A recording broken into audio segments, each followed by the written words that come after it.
Hi, I'm Tawanda Ewing, and this is Mindful Mindfull, a series where I draw from science, engineering, and personal experiences to give you an interesting perspective on everyday life. I hope you enjoy it, and let me know what you think in the comments. Let's take a moment to just concentrate on what's around us. Now, let's be mindful about what we're seeing, hearing, smelling, and just generally feeling.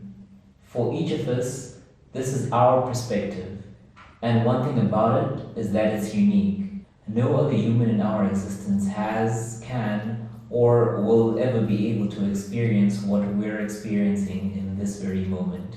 So, is there a way to mathematically represent perspective such that it demonstrates uniqueness, as well as how it exists relative to other perspectives? To do this, we need an understanding of what makes each one of our perspectives unique.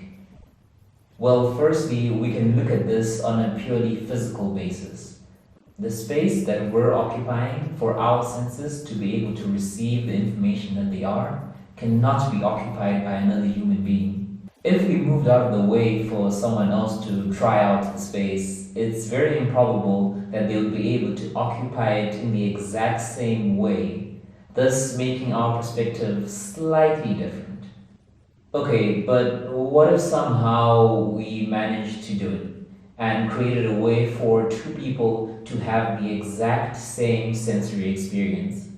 Does that destroy the uniqueness of our perspective? Well, not really, because there's still one other thing to consider. Science is yet to give us a way to guarantee that if our senses receive the same information, our brains will perceive it the same way. No one can ever truly know what it's like to be you, and that's a fact. So where does this leave us? There seems to be two layers to this thing we call perspective. And at each layer, we can get pretty close to matching someone else, but we'll never have exactly the same perspective. Now, how does this look mathematically? We can use geometry to help us out here. Let's say we have two circles. Then we decided to label one of them physical space and the other perception. Then at the center of these circles, we draw another shape.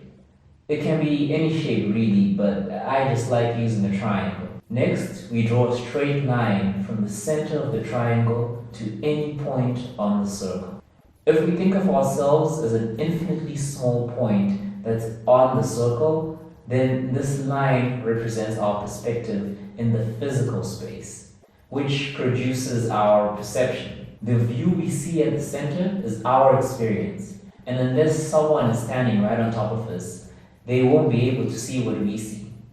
But what if someone was just really close to us? This case accounts for the scenario where we try to reproduce a sensory experience. So the lines will be close in the physical space, but again, there's no guarantee that we get the same result on the perception circle. If we play around with this representation of perspective, we find that there are four cases for how our perspective could compare to someone else's. The first case, which we just described, where physical space is close but perception is far apart. Then there's case 2, where the opposite is true and your perception is very close together while your physical space is far apart.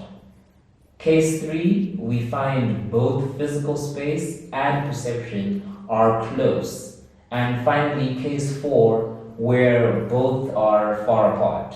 Okay, great. So we just used geometry to demonstrate that our perspective is not only unique, but it also has 4 different ways of being positioned relative to the perspective of everyone else around us. Now what?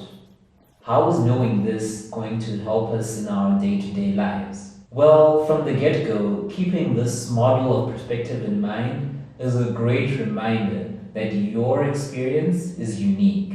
You can see things in a way that no one else can.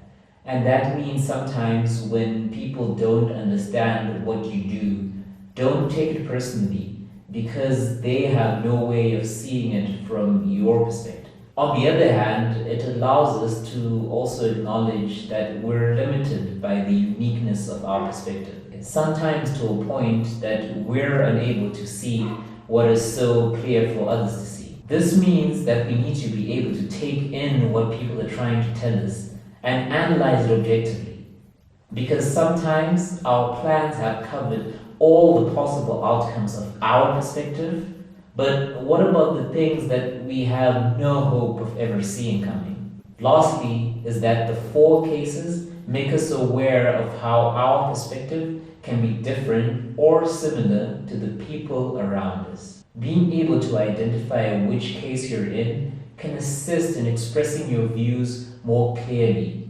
It sort of gives you a way of identifying what kind of shift someone has to go through to see where you're coming from. You should definitely give it a try sometime.